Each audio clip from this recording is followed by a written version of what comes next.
এক দেশে ছিলেন এক রাজা। তো একদিন রাজার শিকারের শখ হলো। তো রাজ্যের আবহাওয়া বিভাগের প্রধানকে ডেকে তিনি জিজ্ঞাসা করলেন, আমি মৎস্য শিকারে যেতে চাই, আজকের আবহাওয়া কেমন থাকবে?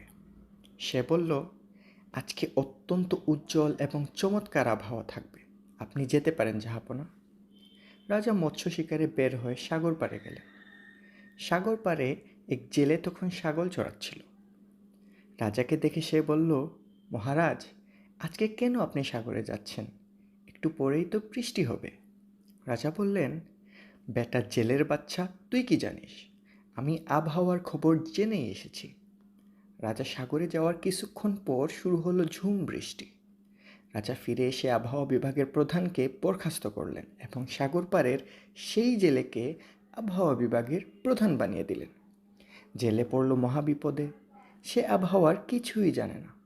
রাজদরবারে গিয়ে সে রাজাকে কুর্নিশ করে বলল, মহারাজ, দয়া করে আমাকে যেতে দিন, আমি আসলে আবহাওয়ার কিছুই জানি না।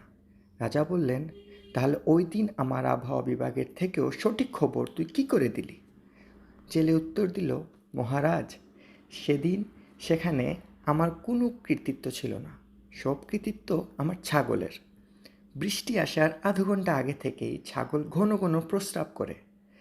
এর থেকে আমি বুঝতে পারি এরপর বৃষ্টি হবে।